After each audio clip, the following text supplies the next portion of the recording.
உங்களுக்கு அமைதி உரித்தாக அன்பார்ந்தவர்களே, 119ஆம் நாளுக்கு உங்களை அன்புடன் வர இருக்கிறோம்.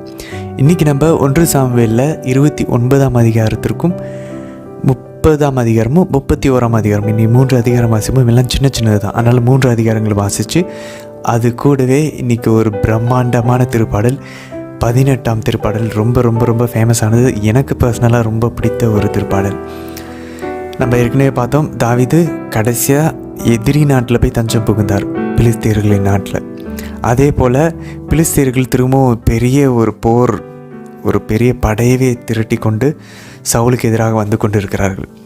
இப்போ நமக்கு ஒரு கேள்வி இருக்கும், இப்போ தாவீது பிலிஸ்தீன் நாட்டில் இருக்கார், இப்போ தாவீது எந்த பக்கம் அவர் உதவி செய்வார் அப்படின்னு பார்த்தோன்னா, இன்றைக்கி 29ஆவது அதிகாரத்தில் வாசித்தோன்னா தாவீது பிலிஸ்தீர்களுக்கு கூட தான் சண்டை போட்டாகணும். ஸோ பிலிஸ்தீர்களோடு சேர்ந்து இஸ்ரேல் மக்கள், ஆண்டவருடைய மக்களுக்கு எதிராக சண்டை போடுவதற்கு அவரும் புறப்படுகிறார். நம்ம கேட்குறதுக்கே ஒரு மாதிரியாக இருக்குல்ல, அவர் நேசித்த மக்களுக்கு எதிராகவே அவர் போராடணுமா? எப்படி இந்த சிக்கலான ஒரு சூழலை தாவீது கையாள போகிறார்? ஆண்டவர் என்ன செய்ய போகிறார் நடுவில்? இந்த விஷயங்கள்லாம் இன்றைக்கி நம்ம 29ஆம் அதிகாரத்தில் வாசிக்க போகிறோம். 30ஆம் அதிகாரத்தில் தாவீது சிக்லாக் அப்படின்ற இடத்துல தான் அவர் இப்போது அவர் தஞ்சம் புகுந்திருக்கார் இல்லையா, அவருடைய குடும்பத்தோட, அவருடைய ஆட்களோட, அவங்களுடைய குடும்பங்களோட. இப்போது இந்த சிக்லாக்கை அமலேக்கியர் போர் தொடுப்பாங்க. அவருடைய இடத்த போர் தொடுத்து தாவீதுடைய 2 மனைவிகளையும், அதுக்கப்புறம் எல்லா ஆட்களினுடைய மனைவிகளையும், ஆட்களையும், பொருட்கள் எல்லாத்தையுமே கொள்ளையடிச்சிட்டு போயிடுவாங்க. இன்றைக்கி தாவீது அழகாக ஆண்டவர் இயேசுவை போல் அந்த இடத்துல அந்த ஆட்கள் எல்லாம் என்ன நடக்க போகுது, இவரை கல்லால் எறிஞ்சு கொள்கிற அளவுக்கு வந்துடுவாங்க தாவீதை.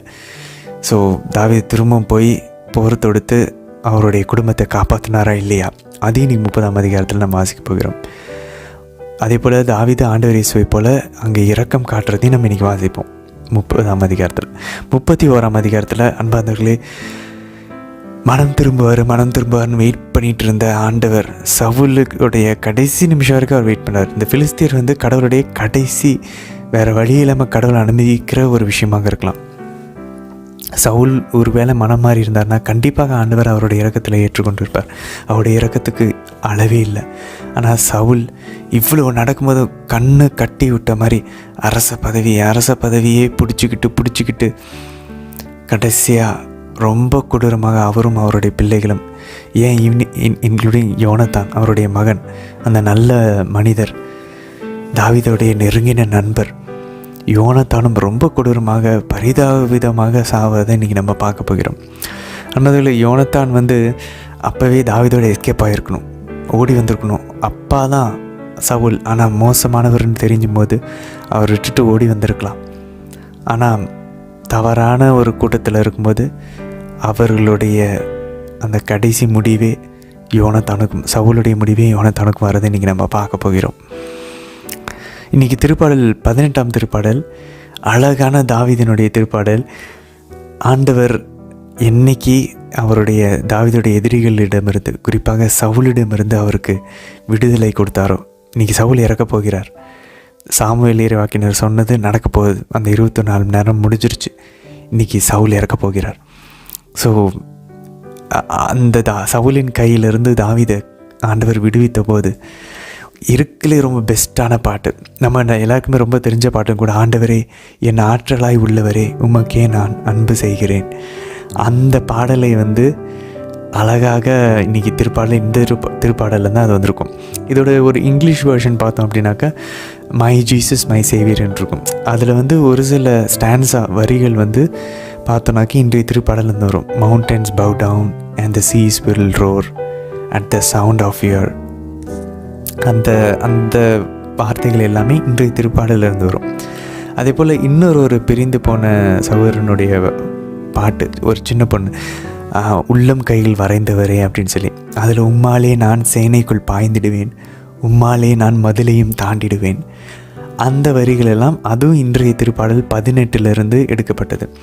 ஸோ இதனுடைய ஸ்டார்டிங் பாருங்கள், ஆண்டவருடைய அந்த நமக்கே தெரியாது. ஒரு பாயிண்டில் என்னுடைய இது ஒரு ஃபேவரட் சாங்காக இருந்துச்சு. நான் கல்லூரி காலத்தில் அந்த இளங்கலையில் படிக்க துவங்கினப்போ 3 வருஷமும் ஆண்டவரே என் ஆற்றலாய் உள்ளவரே. இந்த பாடலை ஒரு ஆந்த மாதிரி டெய்லி பாடிக்கிட்டு இருந்திருப்பேன்.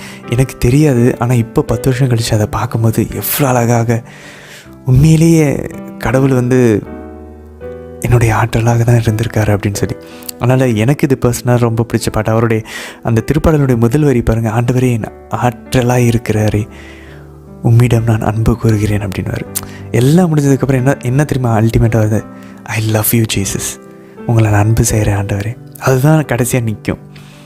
ஆண்டவர் அவ்வளோ இரக்கத்தை காட்டினதுக்கப்புறம் எனக்கே தெரியாமல் பாடிக்கிட்டு இருந்திருக்கேன். ஆனால் அந்த பாடலையே கடைசியாக வாழ்வு வடிவமைச்சிருக்கு. ஆண்டவருக்கு அவ்வளோ பிடிச்சிருக்கு அந்த பாட்டு. இப்போ தான் தெரியுது அது தாவீதோடைய பாடல். இப்போ தான் தெரியுது அவரும் நெருக்கடியில் தான் பாடினார், நானும் நெருக்கடியில் தான் பாடினேன். ஸோ முடிந்தளவுக்கு அன்பார்ந்தவர்களே, அந்த பாடலை கேட்க, இந்த 3 பாடல்களையும் கேட்க முயற்சிப்போம். குறிப்பாக ஆண்டவர்களே என் ஆற்றலாய் உள்ளவரே, அந்த பாடலை மனப்பாடம் பண்ண முயற்சி செய்வோம். நம்மளுடைய கஷ்டத்தில் இருக்கும்போது அந்த பாடலை பாடுவோம். அதில் ஒரு ட்ரஸ்ட் இருக்குது, அதில் ஒரு மிகப்பெரிய ஒரு நம்பிக்கையை நம்ம மனசில் உண்டு பண்ணும். எனக்கு நீங்கள் ஆற்றலாக இருக்கீங்க, எனக்கு வலிமை நீங்கள் கச்சையாக அணிவிப்பீங்க. அழகான ஒரு பாடல். முடிஞ்ச அளவுக்கு நம்ம மனப்பாடம் பண்ண ட்ரை பண்ணுவோம். சரி, இன்றைய தினத்திற்கான விவிலி வாசி பகுதிக்குள்ளே நம்ம ஜெபத்தோடு இணையலாம். தந்தை, மகன், தூய ஆவியாரின் பெயராலே ஆமென். தந்தையாம் இறைவனை அழைத்து ஜெபிப்போம். அருள் நிறைந்த அன்னை மரியே வாழ்க, ஆண்டவரும் உடனே பெண்களுக்குள் ஆசை பெற்றவர் நீரே, உம்முடைய திருவயிற்றின் கனியாகிய இயேசு கிறிஸ்துவும் ஆசை பெற்றவரே. புனித அன்னை மரியே, இறைவனின் தாயே, பாவிகளாக இருக்கிற எங்களுக்காக இப்பொழுதும் எங்கள் இறப்பின் வேலையிலும் வேண்டிக் கொள்ளும் அம்மா. ஆமேன். சுதனாகிய ஆண்டவர் இயேசுவை அழைத்து ஜெபிப்போம். அருள் நிறைந்த அன்னை மரியே வாழ்க, ஆண்டவரும் உடனே பெண்களுக்குள் ஆசை பெற்றவர் நீரே, உம்முடைய திருவயிற்றின் கனியாகிய இயேசு கிறிஸ்துவும் ஆசை பெற்றவரே. புனித அன்னை மரியே, இறைவனின் தாயே, பாவிகளாய் இருக்கிற எங்களுக்காக இப்பொழுதும் எங்கள் இறப்பின் வேலையிலும் வேண்டிக் கொள்ளும் அம்மா. ஆமேன். தூய ஆவியானவரை அழைத்து ஜெபிப்போம். அருள் நிறைந்த அன்னை மரியே வாழ்க, ஆண்டவரும் உடனே பெண்களுக்குள் ஆசை பெற்றவர் நீரே, உம்முடைய திருவயிற்றின் கனியாகிய இயேசு கிறிஸ்துவும் ஆசை பெற்றவரே. புனித அன்னை மரியே, இறைவனின் தாயே, பாவிகளாய் இருக்கிற எங்களுக்காக இப்பொழுதும் எங்கள் இறப்பின் வேலையிலும் வேண்டிக் கொள்ளும் அம்மா. ஆமேன். சாமுவேல் ஆகமம் முதல் நூல், அதிகாரம் 29. பெலிஸ்தியர் தங்கள் படைகளை எல்லாம் அபேக்கில் ஒன்று திரட்டினர். இஸ்ரவேலர் இஸ்ரவேலில் உள்ள நீரூற்றின் அருகே பாளையம் இறங்கினர். பெலிஸ்தியரின் தலைவர்கள் 100 படைகளுடனும் 1000 படைகளுடனும் அணிவகுத்துச் சென்றனர். தாவீதும் அவருடைய ஆள்களும் ஆக்கிசோடு கடைக்கோடியில் நின்றனர். அப்பொழுது பெலிஸ்திய படை தலைவர்கள், இந்த எபிரேயர் இங்கு என்ன செய்கின்றனர் என்று கேட்க, அதற்கு ஆக்கீசு அவர்களை நோக்கி, இஸ்ரவேலின் அரசர் சவுலின் பணியாளராயிருந்த இந்த தாவீது பல நாள்களாக ஆண்டுகளாக என்னோடு இருக்கவில்லையா? அவர் என்னிடம் வந்தது முதல் இந்நாள் வரை அவரிடம் ஒரு குற்றமும் நான் காணவில்லை என்றார். ஆனால் பெலிஸ்திய படைத்தலைவர்கள் அவர் மீது சினமுற்று அவரை நோக்கி, நீர் குறித்து கொடுத்துள்ள இடத்திற்கே இந்த தாவீதை திருப்பி அனுப்பும். நம்மோடு அவன் போருக்கு வரலாகாது. போரில் அவன் நமக்கு எதிராக எழலாமன்றோ? இவன் எதனால் தன் தலைவனோடு நல்லுறவு கொள்வான்? இங்கிருக்கும் ஆள்களின் தலைகளை வெட்டுவதால் அல்லவா? சவுல் 1000 பேரை கொன்றான், ஆனால் தாவீது 10000 பேரை கொன்றான் என்று சொல்லி பெண்கள் தங்களுக்குள் பாடி ஆடியது இந்த தாவீதை குறித்து அன்றோ என்றனர். அப்பொழுது ஆக்கீசு தாவீதை அழைத்து அவரிடம், வாழும் ஆண்டவர் மேல் ஆணை, நீர் நேர்மை மிக்கவர், நீர் போருக்கு என்னோடு செல்வது சரியாகவே தோன்றுகிறது.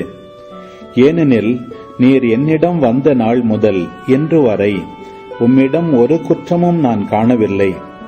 இருப்பினும் நீர் வருவதை தலைவர்கள் விரும்பவில்லை. ஆதலால் இப்பொழுது திரும்பிச் செல்லும். பெலிஸ்தியரின் தலைவர்கள் மனம் வருந்துமாறு எதையும் செய்யாதீர், சமாதானமாய்ச் செல்லும் என்றார். ஆனால் தாவீது அவரிடம், நான் செய்தது என்ன? நான் மன்னராகிய என் தலைவரின் எதிரிகளுடன் போரிடச் செல்லாதவாறு நான் உம்மிடம் வந்த நாள் முதல் இன்று வரை அடியேனிடம் நீர் கண்டது என்ன என்று கேட்டார். அதற்கு ஆக்கீசு தாவீதை நோக்கி, கடவுளின் தூதரை போல் நீர் என் பார்வையில் குற்றமற்றவர் என்பது எனக்கு தெரியும். இருப்பினும் இவன் எங்களோடு போருக்கு வரலாகாது என்று பெலிஸ்திய படைத்தலைவர்கள் சொல்கிறார்கள். ஆதலால் உம்முடன் பிரிந்து வந்த உம் தலைவர் சவுலின் பணியாளர்களுடன் நீர் அதிகாலையில் எழுந்து விடிவதற்குள் புறப்பட்டுச் செல்லும் என்றார். ஆதலால் தாவீது தம் ஆள்களுடன் அதிகாலையில் புறப்பட்டு பெலிஸ்திய நாட்டிற்கு திரும்பினார். ஆனால் பெலிஸ்தியர் இஸ்ராயேலுக்கு சென்றனர். சாமுவேல் ஆகமம் முதல் நூல் அதிகாரம் 30. 3ஆம் நாள் தாவீதும் அவர் தம் ஆள்களும் சிக்லாகை அடைவதற்குள் அமலேக்கியர் நெகேபு, சிக்லாகு ஆகிய பகுதிகளை கொள்ளையடித்தனர். சிக்லாகை தாக்கி தீக்கிரையாக்கினர். அங்கிருந்த பெண்கள் மற்றும் சிறியோர் பெரியோர் அனைவரையும் சிறைப்பிடித்து ஒருவரையும் கொன்றுவிடாமல் அவர்களை கூட்டிக் கொண்டு தங்கள் வழியே சென்றனர். தாவீதும் அவர் தம் ஆள்களும் நகருக்கு வந்தபோது அது நெருப்பினால் அழிக்கப்பட்டிருப்பதையும் தங்கள் மனைவியர், புதல்வர் மற்றும் புதல்வியர் சிறைப்பட்டிருப்பதையும் கண்டார்கள். அப்பொழுது தாவீதும் அவருடன் வந்த மக்களும் வலிமையுள்ள மட்டும் ஓலமிட்டு அழுதனர். தாவீதின் 2 மனைவியராகிய இஸ்ரேலை சார்ந்த அகினோவாமும் கர்மேலை சார்ந்த நாபாலின் கைம்பெண்ணான அபிகாயிலும் கூட சிறைப்பிடிக்கப்பட்டிருந்தனர். தாவீது மிகவும் மனவருத்தமடைந்தார். வீரர் அனைவரும் தங்கள் புதல்வர் புதல்வியர் பொருட்டு மிகவும் துயருற்றதால் அவரை கல்லால் எறிய வேண்டும் என பேசிக்கொண்டனர். ஆனால் தாவீது கடவுளாகிய ஆண்டவரின் வலிமை பெற்றிருந்தார். பின்பு தாவீது அகிமலக்கின் மகன் குரு அபியத்தாரிடம், ஏபோதை என்னிடம் கொண்டு வாரும் என்று கூறவே அபியத்தார் ஏபோதை தாவீதிடம் கொண்டு வந்தார். அப்பொழுது தாவீது, நான் கொள்ளை கூட்டத்தாரை பின்தொடரட்டுமா, நான் வெற்றி கொள்வேனா என்று ஆண்டவரிடம் வினவினார். அதற்கு அவர், பின்தொடர், நீ வெற்றி அடைவது உறுதி, சிறைப்பட்டோரை மீட்பதும் உறுதி என்று பதிலளித்தார். ஆதலால் தாவீதும் அவருடன் இருந்த 600 பேரும் புறப்பட்டு பெசோர் என்ற ஓடைக்கு வந்தனர். களைப்படைந்தோர் அங்கேயே தங்கிவிட்டனர். எனவே தாவீது 400 பேரோடு அவர்களை பின்தொடர்ந்தார். களைப்படைந்த 200 பேர் பெசோர் ஓடையை கடக்க இயலாமல் அங்கேயே தங்கிவிட்டனர். வயல்வெளியில் ஓர் எகிப்தியனை கண்டு அவனை தாவீதிடம் அழைத்து வந்தனர். உண்பதற்கு அப்பமும் குடிப்பதற்கு தண்ணீரும் கொடுத்தனர். மேலும் அவர்கள் அத்திப்பழ அடையின் ஒரு துண்டையும் வற்றலான திராட்சைப்பழ அடைகள் 2ஐயும் அவனுக்கு கொடுத்தனர். அவன் இவற்றை சாப்பிட்ட பின் புத்துயிர் பெற்றான். ஏனெனில் அவன் இரவு பகல் 3 நாளாய் அப்பம் உண்ணாமலும் தண்ணீர் குடிக்காமலும் இருந்தான். தாவீது அவனை நோக்கி, நீ யாரைச் சேர்ந்தவன், எங்கிருந்து வருகிறாய் என்று கேட்டார். அதற்கு அவன், நான் ஓர் எகிப்திய இளைஞன், ஓர் அமலேக்கிய மனிதரின் பணியாள். நான் நோயுற்றதால் 3 நாள்களுக்கு முன் என் தலைவர் என்னை விட்டுவிட்டு சென்றார். நாங்கள் கிரேத்தியரின் தென்பகுதியையும் யூதாவின் தென்பகுதியையும் காலேபின் தென்பகுதியையும் கொள்ளையடித்து சிக்லாகை தீக்கிரையாக்கியிருந்தோம் என்று பதிலளித்தான். தாவீது அவனிடம், அக்கொள்ளை கூட்டத்தாரிடம் என்னை அழைத்துச் செல்வாயா என்று கேட்க, அவன், என்னை கொல்லவோ அல்லது என் தலைவனிடம் என்னை ஒப்புவிக்கவோ மாட்டீர் என்று ஆண்டவர் பெயரால் எனக்கு ஆணையிட்டு கூறுங்கள். அப்பொழுது நான் அக்கூட்டத்தாரிடம் உங்களை அழைத்துச் செல்வேன் என்றான். அவ்வாறே அவன் தாவீதை அழைத்துச் சென்றபோது, இதோ தாங்கள் பெலிஸ்தியர் நாட்டினின்றும் யூதா நாட்டினின்றும் கொண்டு வந்த மாபெரும் கொள்ளை பொருள்களை முன்னிட்டு அவர்கள் வெளியில் கும்பல் கும்பலாய் உண்டு குடித்து நடனமாடிக் கொண்டிருந்தனர். தாவீது அன்று மாலை தொடங்கி மறுநாள் மாலை வரை அவர்களோடு போரிட்டார். ஒட்டகங்கள் மீது ஏறி ஓடிய 400 வீரர்களை தவிர அவர்களுள் ஒருவனும் தப்பவில்லை. அமலேக்கியர் கொண்டு சென்ற எல்லாவற்றையும் தாவீது மீட்டதுடன் தம் மனைவியர் இருவரையும் விடுவித்தார். அவர்கள் சிறை பிடித்தவருள் சிறுவரோ முதியவரோ புதல்வரோ புதல்வியரோ எவரும் விடுபடாமல் அவர் மீட்டார். கொள்ளை பொருள்களில் அனைத்தையும் தாவீது மீட்டு கொண்டு வந்தார். ஆடு மாடுகள் எல்லாவற்றையும் தாவீது கைப்பற்றினார். அந்த கால்நடைகளை தாவீதுக்கு முன் ஓட்டி வந்த மக்கள், இது தாவீதின் கொள்ளை பொருள் என்றனர். பின்பு களைப்பு மிகுதியினால் தாவீதை பின்தொடராமல் பெசோர் ஓடை அருகே தங்கிவிட்ட 200 பேரிடம் தாவீது வந்தார். அப்போது அவர்கள் தாவீதையும் அவரோடு இருந்த மக்களையும் சந்திக்க எதிர்கொண்டு சென்றனர். தாவீது அம்மக்களை நெருங்கிய போது அவர்களுக்கு நல்வாழ்த்து கூறினார். ஆனால் தாவீதோடு சென்றவர்களில் இருந்த தீயவர் மற்றும் கயவர் எல்லாரும், அவர்கள் நம்முடன் வராததால் நாம் மீட்டு கொண்டு வந்த கொள்ளை பொருள்களில் ஒன்றும் அளிக்க மாட்டோம். அவர்களுள் ஒவ்வொருவனும் தன் மனைவியையும் பிள்ளைகளையும் மட்டும் அழைத்துச் செல்லட்டும் என்றனர். அதற்கு தாவீது, என் சகோதரர்களே, ஆண்டவர் நமக்கு அளித்துள்ளவற்றிலிருந்து இப்படியெல்லாம் நீங்கள் செய்யக்கூடாது. அவரே நம்மை காப்பாற்றி நமக்கெதிராக வந்த கொள்ளை கூட்டத்தினரை நம் கையில் ஒப்படைத்தார். இதன் பொருட்டு நீங்கள் சொல்வதை யார் கேட்பார்கள்? ஏனெனில் போரிடச் செல்வோரின் பங்கு எவ்வளவோ அதே அளவுதான் போர்ப்பொருள்களை காத்தவரின் பங்கும் இருக்கும். இருவரின் பங்கும் சமமாகவே இருக்கும் என்றார். இந்த முறையை இன்று வரை உள்ளது போல் இஸ்ரவேலர் பின்பற்றும்படி தாவீது நியமமும் கட்டளையுமாக ஏற்படுத்தினார். தாவீது சிக்லாகுக்கு வந்தபோது கொள்ளை பொருள்களின் ஒரு பகுதியை யூதாவின் பெரியோர்களான தம் நண்பர்களுக்கு அனுப்பி வைத்து கூறியது, இதோ ஆண்டவரின் எதிரிகளிடமிருந்து கொள்ளையடிக்கப்பட்ட பொருள்களுள் ஒரு பகுதியை உங்களுக்கு என் அன்பளிப்பாய் அனுப்புகிறேன் என்றார். பின்வரும் தம் நண்பர்களுக்கு அவர் அனுப்பினார். பெத்தேல், ராமோத்தின் தென்பகுதி, யாத்தீர் ஆகியவற்றில் இருந்தோர், அரோயேர், சிப்மோத்து, எசுத்தமோகு ஆகியவற்றில் இருந்தோர், ராக்கால், எரகுமவேலரின் நகர்கள், கேனியரின் நகர்கள் ஆகியவற்றில் இருந்தோர், ஓர்மா, பொராசான், அத்தாகு ஆகியவற்றில் இருந்தோர், எபிரோனில் தாவீதும் அவர் தம் ஆள்களும் நடமாடிய எல்லா இடங்களிலும் இருந்தோர். சாமுவேலாகமம் முதல் நூல், அதிகாரம் 31. பெலிஸ்தியர் இஸ்ரவேலுக்கு எதிராக போரிட்டனர். பெலிஸ்தியருக்கு முன் இஸ்ரவேலர் புறமுதுகிட்டு ஓடினர்.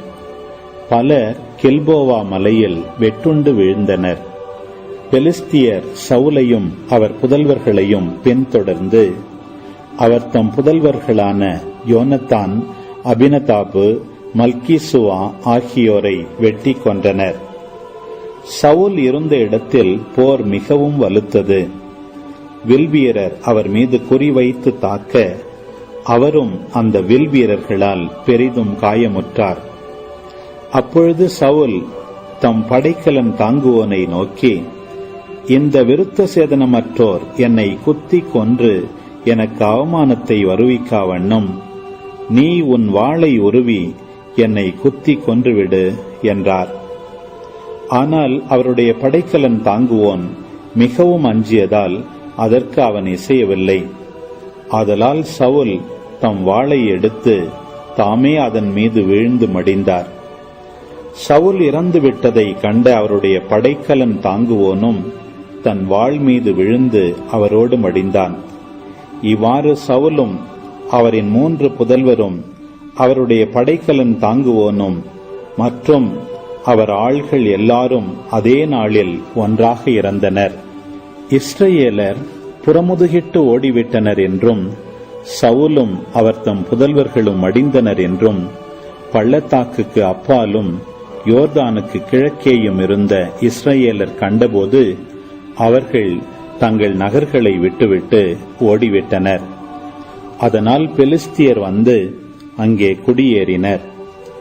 வெட்டுண்டவர்களை கொள்ளையிட பெலிஸ்தியர் மறுநாள் சென்றபோது சவுலும் அவரின் 3 புதல்வர்களும் கில்போவா மலைமேல் இறந்து கிடப்பதை அவர்கள் கண்டார்கள். அவர்கள் சவுலின் தலையை கொய்து அவர் படைக்கலன்களை எடுத்துக்கொண்ட பின் தங்கள் சிலைகளின் கோவில்களிலும் மக்களிடையிலும் இந்த செய்தியை அறிவிக்கும் பொருட்டு பெலிஸ்திய நாடெங்கும் தூதர்களை அனுப்பினர். அவர்கள் அவர் தம் படைக்கலன்களை அஸ்தரோத்து கோவிலில் வைத்தனர். அவரது சடலத்தை பெத்சான் சுவரில் தொங்கவிட்டனர். பெலிஸ்தியர் சவுலுக்கு செய்ததை கிளையாது நாட்டு யாபேசு நகர மக்கள் கேள்விப்பட்ட போது அவர்களுள் வலிமை மிகு வீரர் அனைவரும் இரவில் புறப்பட்டு சென்று சவுலின் சடலத்தையும் அவர் தம் புதல்வர்களின் சடலங்களையும் பெத்சான் சுவரிலிருந்து இறக்கி யாபேசுக்கு கொண்டு வந்து அங்கே அவற்றை எரித்தனர். பின்பு அவர்களுடைய எலும்புகளை எடுத்து யாபேசில் தமரிஸ்கு மரத்தின் அடியில் புதைத்துவிட்டு 7 நாள்கள் நோன்பு இருந்தனர். திருப்பாடல் 18. அவர் உரைத்தது: என் ஆற்றலாகிய ஆண்டவரே, உம்மிடம் நான் அன்பு கோர்கின்றேன். ஆண்டவர் என் கற்பாறை, என் கோட்டை, என் மீட்பர், என் இறைவன். நான் புகலிடம் தேடும் மலை அவரே. என் கேடயம், எனக்கு மீட்பளிக்கும் வல்லமை, என் அரண். போற்றற்குரிய ஆண்டவரை நோக்கி நான் மன்றாடினேன். என் எதிரிகளிடமிருந்து நான் மீட்கப்பட்டேன். சாவின் கயிறுகள் என்னை இறுக்கின, அழிவின் சுழல்கள் என்னை மூழ்கடித்தன. பாதாள கயிறுகள் என்னை சுற்றி இறுக்கின, சாவின் கண்ணிகள் என்னை சிக்க வைத்தன. என் நெருக்கடி வேளையில் நான் ஆண்டவரிடம் மன்றாடினேன். என் கடவுளை நோக்கி கதறினேன். தமது கோவிலினின்று அவர் என் குரலை கேட்டார். என் கதறல் அவர் செவிகளுக்கு எட்டியது. அப்பொழுது மண்ணுலகம் அசைந்து அதிர்ந்தது. மலைகளின் அடித்தளங்கள் கிடுகிடுத்தன.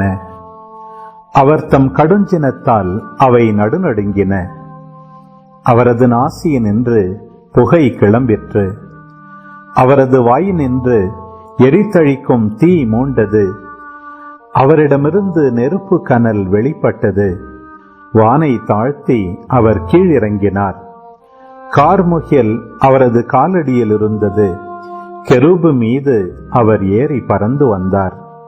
காற்றை இறக்கைகளாக கொண்டு விரைந்து வந்தார். காரிருளை தமக்கு அவர் மூடுதிரையாக்கிக் கொண்டார். நீர் கொண்ட முகிலை தமக்கு கூடாரமாக்கிக் கொண்டார். அவர் தம் திருமுன்னின் பேரொளியில் மேகங்கள் கல்மழையையும் நெருப்பு கனலையும் பொழிந்தன.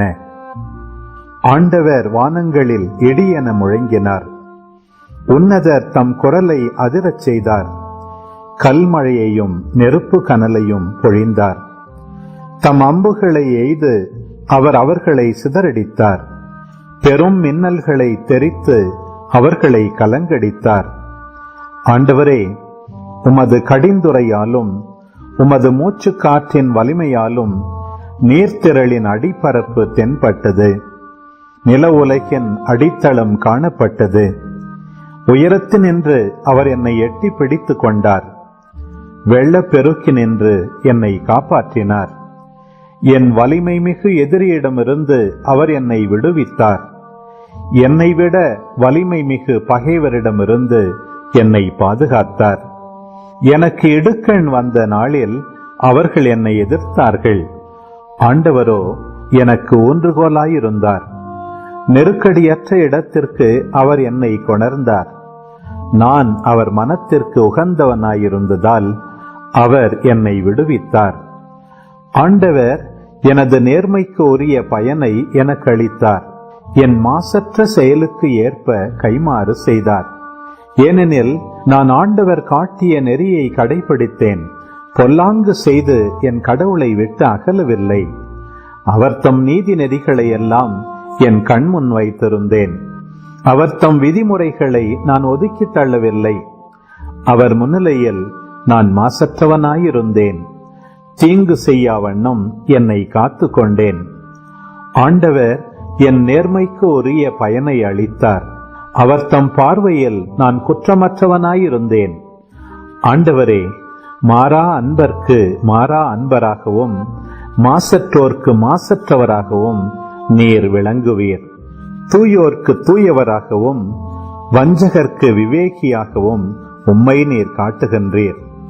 எளியோர்க்கு நீர் மீட்பளிக்கின்றீர். செருக்குற்றோரை ஏளனத்துடன் நீர் பார்க்கின்றீர். ஆண்டவரே, நீர் என் விளக்குக்கு ஒளி ஏற்றுகின்றீர். என் கடவுளே, நீர் என் இருளை ஒளிமயமாக்குகின்றீர். உம் துணையுடன் நான் எப்படையையும் நசுக்குவேன். என் கடவுளின் துணையால் எம்மதிலையும் தாண்டுவேன். இந்த இறைவனின் வழி நிறைவானது. ஆண்டவரின் வாக்கு நம்பத்தக்கது. அவரிடம் அடைக்கலம் புகும் அனைவருக்கும் அவரே கேடயமாயிருக்கின்றார். ஏனெனில் ஆண்டவரை தவிர வேறு கடவுள் யார்? நம் கடவுளை தவிர நமக்கு வேறு கற்பாறை ஏது? வலிமையை அரைக்கச்சையாக அளித்த இறைவன் அவரே. என் வழியை பாதுகாப்பானதாய் செய்தவரும் அவரே. அவர் என் கால்களை மான்களின் கால்களைப் போல் ஆக்குகின்றார். உயர்ந்த இடத்தில் என்னை நிலைநிறுத்துகின்றார். போருக்கு என்னை அவர் பழக்குகின்றார். எனவே வெண்கல வில்லையும் என் புயங்கள் வளைக்கும். ஆண்டவரே, பாதுகாக்கும் உம் கேடயத்தை நீர் எனக்கு வழங்கினீர். உமது வலக்கரத்தால் என்னை தாங்கிக் கொண்டீர். உமது துணையால் என்னை பெருமைப்படுத்தினீர். நான் நடக்கும் வழியை அகலமாக்கினீர். என் கால்கள் தடுமாறவில்லை. என் எதிரிகளை துரத்தி சென்று நான் அவர்களை பிடித்தேன். அவர்களை அழித்தொழிக்கும் வரையில் திரும்பவில்லை. அவர்கள் எழுந்திருக்க முடியாதபடி அவர்களை நான் வெட்டி தள்ளினேன்.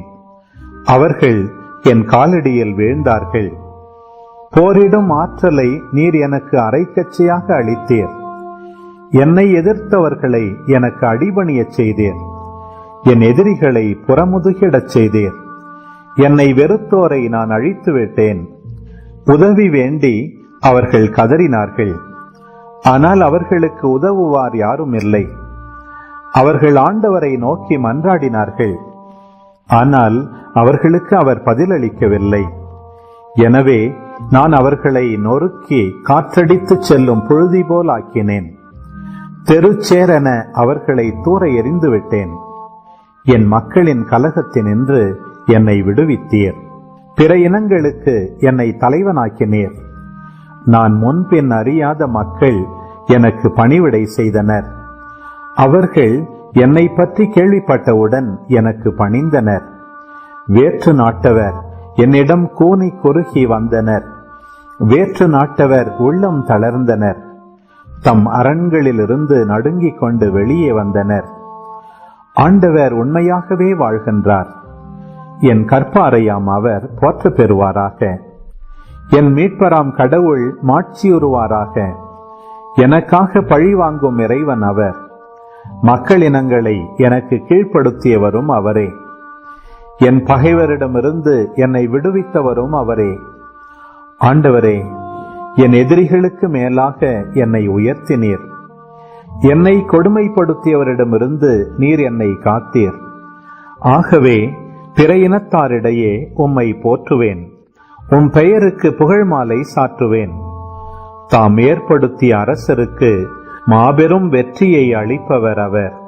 தாம் திருப்பொழிவு செய்த தாவீதுக்கும் அவர்தம் மரபினருக்கும் என்றென்றும் பேரன்பு காட்டுபவரும் அவரே. ஆமீன். ஆண்டவரே, இந்த நாளுக்கான இந்த அழகான இறை வார்த்தைகளுக்காக நன்றி செலுத்துகிறோம் அப்பா. ஆண்டவரே, பொருட்டு உம்முடைய பெயரையே நம்பி காத்திருக்கிறவர்களுக்கு நீங்கள் உம்முடைய வானதூதர்களை அனுப்பி அவர்களை சூழ்ந்து கொண்டு காத்துக்கொள்கிறீங்க அப்படின்றத இப்போ நாங்கள் முழுமையாக இன்றைய தினத்தின் இந்த விவிலிய வாசிப்பு பகுதியிலேருந்து நாங்கள் தெரிந்து கொள்கிறோம். ஆண்டவரே, உமக்காக பொறுமையோடு காத்திருப்பவர்கள் மீது உங்களுடைய கண்கள் எப்பயுமே இருக்குது. நீங்கள் உரிய நேரத்தில் நீதியை வழங்கி எங்களை விடுவிப்பீங்க அப்படின்றதையும் நாங்கள் நினச்சி முழுசாக நம்புகிறோம். ஆண்டவரே, அம்மா, எங்களுடைய வாழ்வின் துன்பங்களுக்கு மத்தியிலும் நாங்கள் தாவீதை போல பொறுமையாக இருந்து ஆண்டவர் மேலே நம்பிக்கையை வைத்து ஆண்டவரை செயல்பட எங்களுடைய ஜெபத்தினால இந்த மலைகளை நகர்த்த, அதை தகர்த்து எறிய எங்களுக்கு தேவையான அந்த ஜெபத்தின் ஆவியை தந்துடலும் அம்மா. அதற்காக உம்மை கெஞ்சி மன்றாடுகிறோம். தாவீதை போல ஜெபத்தினால் ஆண்டவர் எங்கள் வாழ்வில் செயல்படுவதை பார்த்து மனம் மகிழக்கூடிய ஒரு அழகான ஒரு உள்ளத்தை எங்களுக்கு தந்துடலும் அம்மா. தந்தை, மகன், தூய ஆவியாரின் பெயராலே ஆமீன். அன்பந்தர்களே, இன்றைக்கி பாருங்கள், 29ஆம் அதிகாரத்தில் தாவீது இஸ்ரேல் மக்களுக்கு எதிராக போராட வேண்டிய அந்த ஒரு சங்கட்டமான நிலையில் ஆண்டவருடைய பராமரிப்பு பாருங்கள். பிலிஸ்தீயர்களே தாவீதை, ஐயோ இவர் வேணாம், ஒருவேளை இவன் வந்துட்டானா அப்படின்னாக்கா இவன் நமக்கு திரும்பி நம்மளே இவன் தாக்க ஆரம்பிச்சிட்டானா. ஆக்சுவலாக தாவீது போருக்கு போயிருந்தாருன்னா என்ன பண்ணியிருப்பாருன்னு தெரியல. ஆனால் இவங்க இப்படி பயந்து அவரை வர வேணான்றாங்க. இதனால் தாவீது அவருடைய மக்களையே கொன்றதாக வரலாற்றில் பதிவில்லாமல் போனது. ஆண்டவருடைய பராமரிப்பு பாருங்கள் எவ்வளோ அழகா. அதே போல் 30ஆம் அதிகாரம் 6ஆம் வசனத்தில் பாருங்கள், நம்ம யோசிப்போம், என்னடா கடவுள் அபிஷேகம் செய்யப்பட்டவர் ஒரு பக்கம் சவுல் துரத்துறாரு, ஓகே, இன்னொரு பக்கம் எதிரிக்கிட்ட தஞ்சம் புகுதா, இன்னொரு எதிரி வேறு வந்து இது ஒரு நமக்கு எப்படி ஒரு மாதிரி திடீர்னு வந்து இப்படி கொள்ளையடித்து தூக்கிட்டு போயிட்டாங்களே, ஏன் நமக்கு இப்படி நடக்குது? நம்ம கடவுளை நம்பி தானே வாழ்கிறோம். நம்மளாக இருந்தால் இப்படிலாம் யோசிச்சு வந்திருப்போம். பாருங்களேன், யோபுவினுடைய வாழ்விலும் திடீர்னு இந்த மாதிரி கொள்ளையர்கள் சைபீரிய நாட்டிலேருந்து வந்து கொள்ளையர்கள் வந்து உங்களுடைய கால்நடைகள் எல்லாத்தையும் கொள்ளையடிச்சிட்டு போயிட்டாங்க அப்படின்னு சொல்லி இது அதுன்னு சொல்லி திடீர் இந்த மாதிரி திடீர்னாவே நமக்கு நன்றாக தெரியும் சாத்தான் தான் யோபுவுக்கும் அதை அனுப்பினான். இங்கேயும் இந்த மாதிரி தீய விஷயங்கள் நடக்குது அப்படின்னாக்கே அது கண்டிப்பாக கடவுளிடம் வந்து வருதில்லை. பட் கடவுள் அனுமதிக்கிறார். ஏன்னா இன்றைக்கி பாருங்கள், தாவீது மிகவும் மனம் வருத்தப்பட்டார். வீரர் அனைவரும் அவரை கல்லால் எரிஞ்சு கொல்லணும் அப்படின்னு சொல்லி அவங்க பேசி கொண்டாங்களாம். ஆண்டவரே இயேசுவையும் அப்படி தான், புதிய தாவீதாக ஆண்டவர் இயேசுவும் நன்மை செஞ்சதுக்காக அவரை கல்லால் எரிஞ்சு கொள்ளணும்னு நினச்சாங்க. ஆனால் இது எல்லாம் ஏன் கடவுள் அனுமதிச்சார்? நம்ம ஏற்கனவே தெரியும், நீதிமான்களுக்கு பல துன்பங்கள் வரும், நம்ம நேற்று வாசித்தோம். ஆனால் அது அனைத்திலிருந்தும் கடவுள் அவரை விடுவிப்பார். பாருங்கள், இன்றைக்கி வாசிக்கிறோம், தாவீது கடவுளாக ஆண்டவரின் வலிமையை பெற்றிருந்தார். அது ஆங்கிலத்தில் பார்த்தா ஹி ஸ்ட்ரென்தன் ஹிம்செல்ஃப் இன் காட்ன்னு இருக்கும். அப்படின்னா கடவுளில் அவரையே அவர் வந்து பலப்படுத்தி கொண்டார். அப்படின்னா என்ன? கடவுளை அவருடைய ஆற்றலாக வைத்து கொண்டார். மக்கள் எல்லாம் கல்லெறிய கூட ரெடியாக இருந்தாங்க. அதை தான் அவர் பாடுறாரு, ஆண்டவரே என் ஆற்றலாய் உள்ளவரே. தாவீது கடவுளை தன் வலிமையாக வைத்திருந்தார், பெற்றிருந்தார். நம்ம இங்கே வாசிக்கிறோம் ஹி ஸ்ட்ரென்தன் ஹிம்செல்ஃப். அப்படின்னா இப்போ அந்த ஒரு கத்தி எடுத்து நம்மளுடைய கச்சையில் கட்டிக்கிற மாதிரி, இடையில் கட்டிக்கிற மாதிரி ஆண்டவரை தன் ஆற்றலாய் கட்டியிருந்தாராம். ஆங்கிலத்தில் அந்த பெற்றிருந்தார்ன்ற அந்த வார்த்தைக்கு எபிரிய மொழியில் பார்த்தோன்னா அதோடைய அர்த்தம் வந்து ஃபேஸ்டன் அப்படின்னாக்க ஒன்றா சேர்ந்து கட்டி பிடிச்சிக்கிற மாதிரி ஆண்டவருடைய வலிமையை அவர் கட்டி பிடிச்சிருந்தாராம். பாருங்கள், அந்த டைமில் அவர் வந்து ஹார்ஷாக நடந்துக்கல. உடனே வா நம்ம போகலான்னு சொல்லி, ஏற்கனவே அபிகாயிலினுடைய பாடம் திரும்பவும் நினச்சோம் கவுத்தோம்னு சொல்லி அந்த கோவத்தில் பண்ணல. அவர் 7-8 வசனங்கள் பாருங்கள். 30ஆம் அதிகாரத்தில் தாவீது ஆண்டவர்கிட்ட கேட்குறாரு, ஆண்டவரே நான் போகட்டுமா? நான் போனால் வெற்றி அடைவேனா? நீங்கள் என் கையில் ஒப்புவிப்பீங்களா? திரும்பவும் தாவீது பாருங்கள், பைபிள் நமக்கு இதுதான் சொல்லி காட்டுது, எந்த ஒரு விஷயத்தை ஸ்டார்ட் பண்ணுறதுக்கு முன்னாடியும் ஆண்டவர்கிட்ட கேட்டுட்டு போகணும் அப்படின்னு சொல்லி. அப்போ பாருங்கள், தாவீது வந்து எவ்வளோ அழகாக அவருடைய ஒவ்வொரு ஸ்டெப்பையும் திரும்ப நமக்கு ப்ரூவ் பண்ணுறாரு. அவர் சண்டை போடுறதுனால ஜெயிப்பதில்லை, ஆண்டவர் கையில் ஒப்புவித்தால்தான் அவருக்கு வெற்றி. அதனால தான் கேட்டுட்டு போகிறாரு. ஏன்னா போயிட்டு ஏன் மூக்கு உடஞ்சிட்டு வரணும்? ஏன் அடி வாங்கிட்டு வரணும்? எவ்வளோ ஒரு டிஃப்ரென்ஸ் பாருங்கள் சவுலுக்கும் தாவீதுக்கும். அங்கே சவுல் வந்து கடவுள் பதில் தரலனாலும் போருக்கு போகிறாரு. இங்கே தாவீது போருக்கு போகணுன்னாவே ஆண்டவர் ஓகே சொன்னால் தான் போவார். நமக்கு இந்த குணாதிசயங்களை நம்மளும் ஆக்சுவலாக கற்றுக்கொள்ள வேண்டும். 11ஆம் வசனத்தில் பாருங்கள், தாவீது நீ உனக்கு கையில் கொடுப்பேன்னு சொல்கிறாரு. தாவீது போகிறாரு. அங்கே ஒரு எகிப்தியன், அந்த அமலேக்கியர்கள்ட்ட வேலை செய்யக்கூடிய எகிப்தியனுக்கு உடம்பு சரியில்லாமல் போயிருக்கு. அதனால் அவங்க விட்டுட்டு போயிட்டாங்க. பார்த்தா அந்த நபர் தான் இவங்க கொள்ளையடிச்சிட்டு போன அந்த ஆட்களை எல்லாம், அந்த கொள்ளைக்காரர்களை கண்டுபிடிப்பதற்கு ஒரு முக்கியமான ஒரு கருவியாக இருக்கிறார். அப்போ பாருங்களேன், எல்லாமே ஒரு எதார்ச்சியாக நடக்கிற மாதிரி இருக்குது. ஆனால் அன்னைக்கு அந்த எகிப்தியனுக்கு உடம்பு சரியில்லாமல் போகலன்னா, அவரை இங்கே விட்டுட்டு போகலன்னா, தாவீது அவரை கரெக்டாக சந்திக்கலைன்னா, அந்த கொள்ளைக்கார கூட்டங்களை வந்து நம்ம கண்டுபிடிச்சிருக்கவே முடியாது. ஆண்டவர் எப்படி அழகாக பராமரிக்கிறார் பாருங்களேன். அந்த பைபிள் அங்கங்கே ஒரு குட்டி குட்டி வசனத்தை போட்டுட்டு போகுது. ஆண்டவர் அவர்களுக்கு ஆழ்ந்த உறக்கத்தை கொடுத்தார். ஆண்டவர் தாவீதை அவர்கள் கையில் ஒப்புவிக்காமல் இருந்தார். ஆண்டவர் ஆண்டவர் ஆண்டவர். அப்போ இங்கேயும் பாருங்கள், ஆண்டவர் அந்த எகிப்தியர் அனுப்புறார். பைபிள் சொல்லணும்னு அவசியம் இல்லை, நம்மளே புரிஞ்சுக்கலாம். ஏன்னா பைபிள் அந்த ஒரு புரிதலுக்குள்ளே தான் நம்மளை நடத்தி கொண்டு போயிட்டுருக்கு. ஸோ கடவுள் ஒவ்வொரு சின்ன சின்ன விஷயத்துலையும் நம்ம அவரை பார்க்கலாம். இந்த எகிப்தியர் அன்னைக்கு அந்த வேலைக்காரன் வந்து அந்த கொள்ளைக்கார கூட்டம் எங்கே இருக்குன்னு சொல்லலைன்னா தாவீதெல்லாம் கண்டுபிடிச்சிருக்க முடியாது. எவ்வளோ அழகாக பாருங்களேன், கடவுள் சின்ன சின்ன வகையில் தாவீதுக்கு உதவி செஞ்சு கொண்டே இருக்கிறார். அதை பார்க்க சின்னதாக இருக்கலாம், மறைவாக இருக்கலாம், ஆனால் அவருடைய அன்பு அதில் இருக்குது. அதுக்கப்புறம் பாருங்கள், தாவீதோடைய இரக்கம் பாருங்கள், எவ்வளோ அழகாக ஆண்டவர் இயேசுவை போல் நீதியை அங்கே காட்டுகிறார், கனிவையும் இரக்கத்தையும் காட்டுகிறார். ஒரு ஜெபத்தில் இருக்கிறவுடைய மனுஷன் இப்படி தான் நடந்துக்குவான் பாருங்கள். அவர் சொல்கிறார் பாருங்கள், அந்த அவர் கூட ஆட்கள்லாம் நம்ம போரிட்டு வந்தோம், இவங்க போரே செய்யலை, இவங்க வெறும் நம்மளோட பொருட்களை மட்டும்தான் பார்த்துட்டு இருந்தாங்க, இவங்க வேணால் அவங்களோட மனைவிகளையும் அவங்களுடைய பிள்ளைங்களையும் எடுத்துகிட்டு போட்டோம், குடும்பத்தை எடுத்துக்கிட்டோம், ஆனால் பொருட்களை தர முடியாது. அவங்களுடைய ஆட்கள், தாவீதுடைய ஆட்கள் பாருங்கள் எந்த அளவுக்கு ஒரு என்ன சொல்கிறது, நாங்கள் சண்டை போட்டு வந்தோம், இவனுங்க என்ன சும்மா உட்காந்து வாங்குறானுங்க. ஒரு பக்கம் பார்த்தா கரெக்ட் மாதிரி தான் தெரியுது. ஓகே, இவங்க கஷ்டப்பட்டு சண்டை போட்டிருக்காங்க, இவங்களுக்கு தானே கொடுக்கணும். ஆனால் தாவீது என்ன சொல்ல பாருங்க, என் சகோதரர்களே, ஆண்டவர் இயேசு சொல்ல தெரியுமா, உங்களிடையே அப்படி இருக்கக்கூடாது. அதே போல் இங்கே தாவீது சொல்கிறார், என் சகோதரர்களே, ஆண்டவர் நமக்கு அளித்துள்ள வெற்றியிலிருந்து இப்படியெல்லாம் நீங்கள் செய்யக்கூடாது. புரியுதா?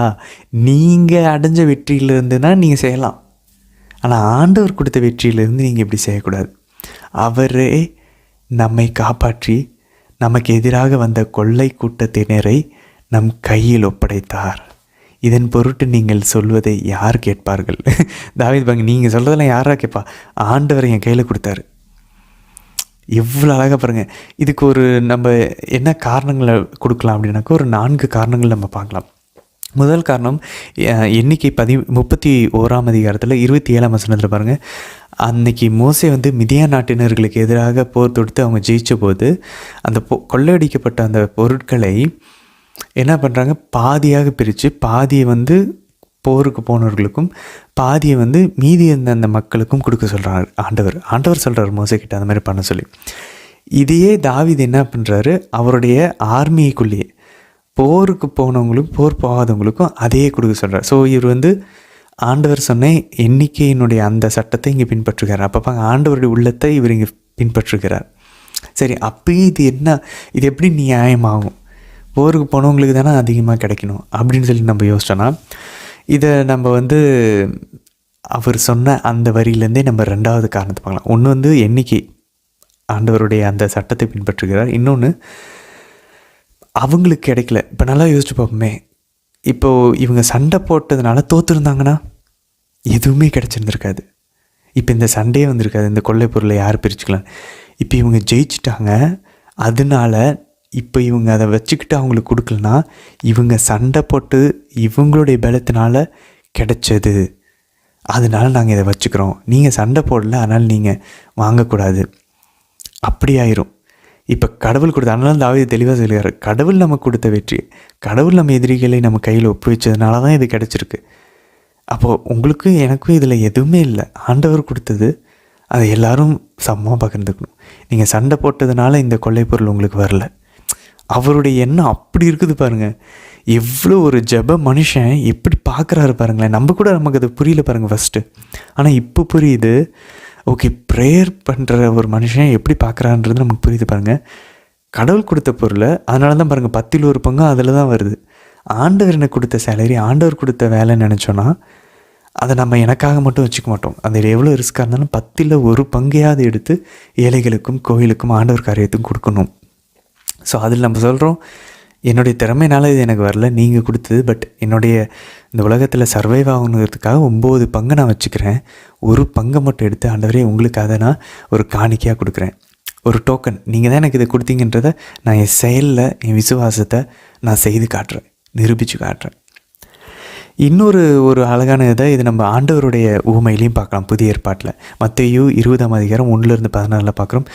காலையிலேருந்து வேலை செஞ்சவனுக்கும் ஒரே சம்பளம் கூலி, மத்தியானம் வந்தவனுக்கு ஒரே கூலி, சாயங்காலம் வந்தவனுக்கு கூலி. ஆண்டவர்கிட்ட அந்த காலையிலேருந்து வேலை செஞ்சு சொல்லலாம், எனக்கும் இதே சம்பளம், 1 மணி நேரம் வேலை செஞ்சதுக்கு இதே சம்பளம், ஒரு நாள் ஃபுல்லாக வேலை செஞ்சு எனக்கும் இதே சம்பளமா? ஆண்டவர் சொல்ல, உனக்கு நான் கொடுக்கணும்னு, உனக்கு நான் ப்ராமிஸ் பண்ணியிருந்ததை, வாக்களிச்சிருந்ததை நான் கொடுத்துட்டேன் உன் சம்பளத்தை. அவனுக்கு நான் எவ்வளோ கொடுக்கணுன்றதை நான் தான் முடிவு பண்ணணும். அவனுக்கு அவ்வளோ தேவைப்படுது. அவனுக்கு அந்த ஒரு நாள் கூலி இருந்தால் தான் அவனுடைய வீட்டில் இருக்கவங்க எல்லாரும் சாப்பிட முடியும். அவனுக்கு நான் இறக்கம் காட்டுறதில் உனக்கு என்ன பிரச்சனைன்னு கேட்குறாரு. ஸோ அந்த ஒரு கிரேஸ் நம்ம செயல்னால, கடவுளை அருள்னால இதை பெற்றுக்கிறோன்றதை ஆண்டவர் அங்கே அழகாக காட்டுகிறார். அதே தாவீது இங்கே பண்ணுறார். ஸோ ஃபஸ்ட்டு எண்ணிக்கையை மோசே செஞ்சதை இவர் பின்பற்றுகிறார். 2வது கடவுள் கொடுத்த அருள் நம்ம சண்டை போட்டதுனால கிடைக்கல, அதனால் இதை சண்டை போடாதவங்க கூடி நம்ம ஈக்குவலாக பகிர்ந்துக்கிறதுல தான் கடவுள் நமக்கு கொடுத்தாருன்றதை நிரூபிக்கிறோம். அது 2வது. 3வது ஆண்டவருடைய ஊமையின்படி இது அருளினால் கிடைக்கக்கூடிய சம்பளம், அப்படி பார்க்கணும். 4வது, இந்த ஒவ்வொருவருக்கும் ஒரு பணி இருக்கிறது. இது நம்ம 1 கொரிந்தியர் 12ஆம் அதிகாரம் 21ஆம் வசனத்தில் புனித பவுல் கூறுகிறார். கண்ணு பார்த்து கை கிட்ட உனக்கு என்ன வேண்டான்னு சொல்ல முடியாது. நம்ம எல்லாமே திருச்சபையில் ஒரு உடலாக இருக்கிறோம். ஸோ இங்கே நம்ம ஒரு முன்னாடையலமாக பார்க்கணும். எப்படி தாவீதோடைய இந்த ஒரு முறைமை அதுக்கப்புறம் இஸ்ரேலில் எப்பயுமே காலகாலமாக பின்பற்றி கொண்டே இருக்குது அப்படின்னு சொல்லி நம்ம பார்க்குறோம். இப்போ தாவீதினுடைய இந்த முறைமை என்ன நமக்கு கற்றுத்தருது? கண்டம்ப்ளேட்டிவ்ஸ் இந்த ஸ்டேஜுக்கு பின்னாடி வேலை செய்கிறாங்க தெரியுமா? குருக்கள் கன்னியர்கள் போய் ஊழியம் செய்கிறாங்க, ப்ரீச் பண்ணுறாங்க, வீடு வீடாக போகிறாங்க, முகமாக இருக்கிறார்கள். இவங்களாம் போருக்கு போகிற அந்த ஃப்ரண்ட்லைன் ஆளுங்க மாதிரி. பின்னாடி இருக்கிறவங்க, உதாரணத்துக்கு இப்போ யூடியூப் சேனலில் எடிட் பண்ணுறவங்க, முகத்தில் வராதவங்க, பரிந்துரை ஜெபங்கள் செய்கிறவர்கள், கண்டம்ப்ளேட்டிவ்ஸ், இந்த மூடப்பட்ட துறவரங்க, இந்த ஒரு உள்ளேயே இருக்கிறாங்க தெரியுமா, அந்த கிளாய்ஸ்டர்டு நன்ஸ். நம்ம குழந்தை தெரசா அம்மா, புனித குழந்தை தெரசா அம்மாலாம் கிளாய்ஸ்டர்ட் நன். அவங்களாம் வெளியே வர மாட்டாங்க, 4 செவத்துக்குள்ளேயே ஜெபிக்கிறது அவங்கள. ஸோ இவங்கெல்லாம் இந்த பேகேஜ் இவங்களுடைய போராளிகளினுடைய பொருட்களை பத்திரமாக பார்த்துக்கிற மாதிரி. எப்படி பாருங்களேன், இப்படி கூட நம்ம பார்க்கலாம். ஸோ இவங்களுடைய ஜெபம் தான் அங்கே ஜெபிக்கிற, அங்கே வெளியே போய் ப்ரீச் பண்ணுறவங்களுக்கு உதவியாக இருக்குது வெற்றியை காண்பதற்கு. ஸோ இந்த கண்டம்ப்ளேட்டிவ்ஸ்க்கும் ஆக்டிவ்ஸுக்கும் ஈக்குவலான ஒரு சம்பளத்தை தான், சன்மானத்தை தான் ஆண்டவர் கொடுப்பார். ஏன்னா இந்த கிளாய்ஸ்டர்ட் நன்ஸ், புனித குழந்தை தெரசா அம்மாவை போல் இருக்கக்கூடிய அருள் சகோதரிகள் ஜெபிக்கலைன்னா திருச்சபையில் வெளியே போய் மிஷினரியாக புனித சவேரியாரை போல் போய் ஆக்டிவாக மிஷின் செய்கிறதுக்கு அவங்களுக்கு வெற்றி கிடைக்காது. ஆண்டவருடைய அருள் கிடைக்கணும் அப்படின்னா இங்கே இவங்க பரிந்துரை ஜெபத்தை இவங்க தொடர வேண்டும். ஸோ இப்படி நம்ம பார்க்கலாம். இவ்வளோ இந்த 4 காரணங்களின் அடிப்படையில் தாவீது எடுத்த அந்த முடிவு சரி அப்படின்னு சொல்லி நம்ம நினைக்கலாம். அடுத்து பாருங்கள், 26ஆம் வசனத்தில் பாருங்கள், அதே 30ஆம் அதிகாரத்தில் தாவீது இந்த கொள்ளடிக்கப்பட்ட பொருட்கள்லேருந்து 1 பங்கை எடுத்து அவர் என்ன சொல்லி கொடுக்குறாரு? யூதா, அவருடைய குலத்து, இஸ்ரேலில் இருக்கக்கூடிய அவருடைய குலத்து பெரியோர்களுக்கு அவர் என்ன பண்ணுறாரு பாருங்கள், இதோ ஆண்டவரின் எதிரிகளிடமிருந்து கொள்ளையடிக்கப்பட்ட பொருட்களில் 1 பகுதியை உங்களுக்கு என் அன்பளிப்பாக அனுப்புகிறேன் அப்படின்னு சொல்லி தாவீது அவருடைய பரந்த மனசை பாருங்கள். அவர் சண்டை போட்டு கொடுத்தது, பட் அவர் என்ன நினைக்கிறார்? அவர் சண்டை போடல. கடவுள் கொடுத்த எதிரிகளிடமிருந்து, ஆண்டவர் எதிரிகளிடமிருந்து கொள்ளையடிக்கப்பட்ட பொருட்கள், இந்தாங்க உங்களுக்கு அதில் 1 பங்கு தரேன். ஸோ இது பின்னாடி நம்ம பார்ப்போம். அவருக்கு யூதா குலத்திடையே தாவீதுக்கு ஒரு மிகப்பெரிய ஒரு மரியாதை அவர் மேலே அவர் சம்பாதித்து கொள்வார். இந்த மாதிரி அவர் தாராள உள்ளத்தோடு நடந்து கொள்ளும்போது. சரி, 31ஆம் அதிகாரத்தில் 9ஆம் வசனத்தில் பாருங்கள், சவுல் எல்லாம் கொடூரமாக கொன்னதுக்கப்புறம் ஆக்சுவலாக சவுல் அவரே அவருடைய அந்த வாளின் மேலே விழுந்து அவர் இறந்து போகிறார். அவருடைய அந்த வாளை தூக்கி கொண்டு வரக்கூடிய அந்த நபரும் இறந்து போகிறார். அவருடைய புதல்வர்களும் இறந்து போகிறார்கள். இப்போது இவங்க என்ன பண்ணுறாங்க, இந்த பிலிஸ்தீனர்கள் ஆள் அனுப்பி இந்த செய்தியை எல்லாருக்கும் அறிவிங்க அப்படின்றாங்க. ஸோ அங்கே பயன்படுத்திருக்கக்கூடிய அந்த எபிரேய வார்த்தைக்கு இணையான கிரேக்க வார்த்தை பார்த்தோம் அப்படின்னாங்க இவங்கலிசோ அப்படின்றாங்க. இவங்கலிசோனா இவாங்கலியம், இவாஞ்சலைஸ் அப்படின்னா இந்த நற்செய்தி அறிவிக்கிறாங்க. என்னது, நம்மளுடைய எதிரியாகிய இஸ்ரேல் மக்கள், அவனுடைய அரசன் இறந்துட்டான், அவனுடைய புதல்வர்கள் எல்லாம் இறந்துட்டாங்க, அவனுடைய தலை வெட்டப்பட்டு விட்டது. இதை தான் அவங்க இவாங்கலியம் அப்படின்றாங்க.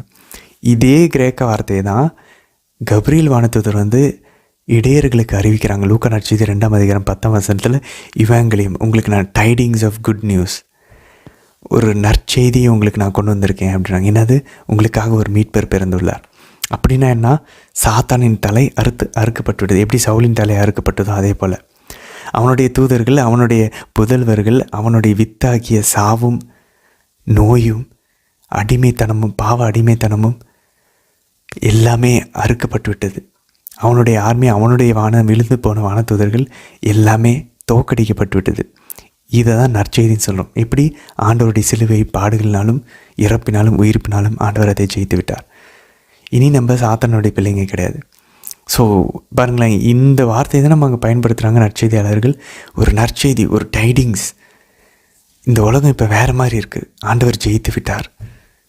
ஆண்டவர் நம்மளுடைய பாவங்கள், நம்மளுடைய சாவு, இனிமேல் சாவு கடைசி கிடையாது. அதுக்கப்புறம் ஒரு வாழ்வு உண்டு, நமக்கு உயிர் தெழுதல் உண்டு, எல்லாமே மாறுச்சு. இதை தான் நம்ம இவாங்கலியம் அப்படின்னு சொல்லி இவாங்கலிசோ அப்படின்ற அந்த கிரேக் வார்த்தையை பயன்படுத்துகிறாங்க. சரி, இன்றைய தினத்திற்கான அந்த திருப்பாடலுக்குள்ளே போகலாம். அன்பர்களே, இன்றைக்கி தாவீது 10 விஷயங்களை ஆண்டவருக்கு ஒப்பிடுவார். ஃபஸ்ட்டு, ஆண்டவரே என் ஆற்றலாய் உள்ளார் அப்படின்றார் 1ஆம் வசனத்தில். 2வது வசனத்தில் அவர் என் கற்பாறை அப்படின்றார், ராக். அவர் என் கோட்டை அப்படின்றார், ஃபோர்ட்ரஸ். அவர் என் மீட்பர் அப்படின்றார், டெலிவரர். அவர் என் இறைவன் அப்படின்றார், மை லார்ட், மை காட் அப்படின்றார். நான் புகலிடம் தேடும் மலை அப்படின்றார். ஸோ மவுண்டெயின் அது 6வது. 7வது என் கேடயம், என் ஷீல்டு அப்படின்றார். 8வது எனக்கு மீட்பளிக்கும் வல்லமை அப்படின்றார், பவர். 8வது. 9வது அவர் என் அரண் அப்படின்றார். அரண் அப்படின்றப்ப அந்த அந்த வல்லமைன்ற இடத்துல ஆக்சுவலாக பார்த்தோன்னா ஹான் அப்படின்னாக்க நம்ம இதுதான் எசேக்கியேல் 29ஆம் அதிகாரம் 21ஆம் வசனம், திருப்பாடல் 137. தாவீதின் வீட்டிலிருந்தும் இஸ்ரேலின் வீட்டிலிருந்தும் ஒரு கொம்பை முளைக்க வைப்பேன், ஒரு ஹார்ன். அதை தான் வல்லமை அப்படின்றாங்க. அதுக்கு இன்னொரு அர்த்தம் உண்டு, வல்லமை அப்படின்னு சொல்லி. ஸோ அந்த வல்லமை யாராம், இங்கே அவர் தான் என் வல்லமை அப்படின்றாரு. யார்? கடவுள். அதனால தான் அந்த தாவீதினுடைய குடும்பத்திலேருந்து, வீட்டாரிலேருந்து, இஸ்ரேலின் வீட்டிலேருந்து ஒரு வல்லமையை புறப்பட செய்வேன். அந்த வல்லமை யார்? ஆண்டவர் இயேசு. ஸோ பாருங்கள், இது மட்டும் இல்லை, 10வது. ஸோ ஆண்டவர் என் ஆற்றல், என் கற்பாறை, என் கோட்டை, என் மீட்பர், என் இறைவன், நான் புகலிடம் தேடும் மலை, என் கேடயம், என் வல்லமை, என் அரண். அதுக்கப்புறம் அவர் பாருங்கள் 10வது என்ன சொல்கிறாரு? ஊன்றுகோல் அப்படின்றார், என் சப்போர்ட் அப்படின்றாரு. இவ்வளோ விஷயங்கள் ஆண்டவருக்கு எவ்வளோ சந்தோஷமாக பாடுறாரு பாருங்களேன். நம்மளும் இந்த 10 விஷயங்கள் ஆண்டவருக்கு சொல்லுவோமே. நம்ம ஏதாவது ஒரு சந்தோஷமாக இருந்துருச்சுன்னா இந்த 18வது திருப்பாடல் எடுத்து முதல் வசனம், 2வது வசனம், அதுக்கப்புறம் 18ஆம் வசனம், இந்த 3 வசனங்களில் மட்டுமே 10 விஷயங்கள், 10 ஒரு பொருட்களுக்கு, ஒரு இடங்களுக்கு ஆண்டவர் அவர் ஒப்பிடுகிறார். ஆண்டவர் இதே வார்த்தைகளை சொல்லி புகழ்வோமே, எவ்வளோ சந்தோஷப்படுவார்ல அவர். அது மட்டும் இல்லாமல் பாருங்கள், 4ஆம் வசனத்தில் 18ஆம் அதிகாரம் திருப்பாடலில் சாவின் கயிறுகள் என்னை இறுக்கினர். அதோடைய கிரேக்க வார்த்தையை நேராக போய் பார்த்தோன்னா எங்கே திரும்ப போகுது? இது எபிரேயத்தில் இருக்குது, சாவின் கயிறுகள், த கார்ட்ஸ் ஆஃப் டெத் அப்படின்னு சொல்லி சொல்கிறோம், ரோப் ஆஃப் டெத் அப்படின்னு சொல்லி சொல்லலாம். இது எங்கன்னா அப்போஸ்தலர் பணி 2ஆம் அதிகாரம் 24ஆம் வசனத்தில் ஆண்டவர் இயேசுவுக்கு இதை ஒப்பிடுறாரு புனித பேதுரு. பெந்தகோஸ்தில் ஆவியானவர் இறங்கினதுக்கப்புறம் பேதுரு பிரசங்கிக்கிற முதல் பிரசங்கத்தில் அவர் சொல்லுகிறார், நீங்கள் கடவுள் ஆண்டவரை நீங்கள் கொன்று அவரை கல்லறையில் வச்சிங்க, ஆனால் கடவுள் அவரை மரண வேதனை நின்று விடுவித்து உயிர்த்தெழ செய்தார். அந்த மரண வேதனை இருக்கு பாருங்க, டெத் பேங்ஸ், அதோடைய இணையான எபிரேய சொல்லுக்கு இங்கே போகுது. திருப்பாடல் 18:4 சாவின் கயிறுகள் ஆண்டவரை வைத்திருக்க முடியவில்லை. ஆண்டவர் இயேசு பாருங்க, தாவீது அவரோட சாவின் கயிறுகள் சொல்கிறது, இப்படி பேதுரு அங்கே கனெக்ட் பண்ணி சொல்கிறாரு, அது ஆண்டவர் இயேசுனுடைய ஒரு இறைவாக்காக அதை சொல்லுகிறார். அதுக்கப்புறம் பாருங்கள் 6-15 வரைக்கும் ஆண்டவர் எந்திரிச்சார், இந்த மலைகள் நடுங்குனுச்சு, இந்த நம்மளுடைய இந்த நம்மளுடைய பூமியினுடைய அந்த அடித்தளங்கள் நடுங்கியது. எவ்வளோ அழகாக பாருங்கள், அவர் நாசிலிருந்து புகை புறப்பட்டது, என்னென்னமோ சொல்கிறார் அழகாக தாவீது அரசர். எப்படி அவர் இமேஜின் பண்ணுறாரு பாருங்கள், கடவுளை இப்படிலாம் பண்ணி அவரை விடுவிச்சாராம் சவுருடைய கையில் இருந்து. 16ஆம் வசனத்தில் பாருங்கள், உயரத்து நின்று அவர் என்னை எட்டி பிடித்து கொண்டார், வெள்ள பெருக்கின்று என்னை காப்பாற்றினார். எப்படி அவர் யோசிக்கிறார் பாருங்க, இவர் சாவிரின் கயிறுகள் அவரை சூழ்ந்துச்சு, வெள்ளப்பெருக்கு அவரை முழுக்க அடிச்சிட்டு இருந்துச்சு. அந்த நேரத்தில் அவர் அழுகுறல் எழுப்பினாராம். ஆண்டவர் நாசிலிருந்து புகை வேற, இந்த மேகங்கள் நம்மளுடைய இந்த பூமியினுடைய அடித்தளங்கள் நடுங்க, ஆண்டவர் இறங்கி அவருடைய கையை நீட்டி எட்டி பிடிச்சு அவரை காப்பாற்றினாராம். எப்படி அவர் இமேஜின் பண்ணி ஆண்டவருக்கு நன்றி செலுத்துகிறார் பாருங்களேன். இப்படிலாம் உணர்றாரு பாருங்க அவரோட ஆவியில். இதை தான் மெடிடேஷன் அப்படின்னு சொல்கிறோம், தியான நிலையில். ஆண்டவர் இப்படிலாம் பண்ணி என்னை காப்பாற்றிருக்கார். எப்படி அவருக்கு பாருங்கள் இந்த எகிப்தியர் அனுப்புனது, அதுக்கப்புறம் அங்கே பிலிஸ்தீரை வர வச்சு இவரை காப்பாற்றினது, அவருடைய கையிலே 2 முறை ஒப்புவித்தது, அதுக்கப்புறம் அவருடைய மனைவி மீகால் உதவி செஞ்சது, யோனத்தான் உதவி செஞ்சது, அதுக்கப்புறம் அந்த அகிமெலேக்கனுடைய மகன் அபியத்தர் வந்தது. எல்லாமே யோசித்து பார்க்குறாரு. ஆண்டவர் என்ன உயரத்துலேருந்து இதெல்லாம் தான் அவர் எட்டி பிடிச்சதை அவர் பார்க்குறாரு. அவர் 17ஆம் வசனத்தில் பாருங்கள், எவ்வளோ அழகாக சொல்கிற பாருங்க, என்னை விட வலிமை மிகு பகைவரிடமிருந்து என்னை பாதுகாத்தார். உண்மையிலேயே நம்ம எல்லாருமே இதை ஃபீல் பண்ணியிருப்போம், நானும் பர்சனலாக ஃபீல் பண்ணியிருக்கேன். என்னை விட வலிமை மிக்க ஒரு பகைவரிடமிருந்து ஆண்டவர் என்னை பாதுகாத்தார். அது எது வேணால் இருக்கலாம். உதாரணத்துக்கு ஒரு எக்ஸாமாக இருக்கலாம், ஒரு இன்டர்வியூவாக இருக்கலாம், இல்லை ஒரு பாவ அடிமைத்தனமாக இருக்கலாம், இல்லை ஒரு மிகப்பெரிய ஒரு விபத்தாக இருக்கலாம், இல்லை ஒரு கஷ்டமான ஒரு ப்ராஜெக்டு, ஒரு பிஸ்னஸ்ஸு, எது வேணா இருக்கலாம். ஒரு உறவில் ஒரு பிரச்சனை, என்னை விட வலிமையான ஒரு பகைவன் அதுதான், அதிலிருந்து என்னை அவர் பாதுகாத்தார். அது எவ்வளோ ஒரு அந்த வலிமை மிகு பகைவரை யோசித்து பார்க்கும்போது, ஐயோ அவர் கையில் நான் சிக்கியிருந்தேனே என்ன ஆயிருக்கும், எவ்வளோ கஷ்டமாக இருந்திருக்கும், எவ்வளோ அசிங்கமாக இருந்திருக்கும். ஆனால் ஆண்டவர் என்னை விடுவித்தார். ஆண்டவரோ எனக்கு ஊன்றுகோலாக இருந்தார் என்றார். அவர் என் சப்போர்ட்டாக இருந்தார் யா அப்படின்றாரு.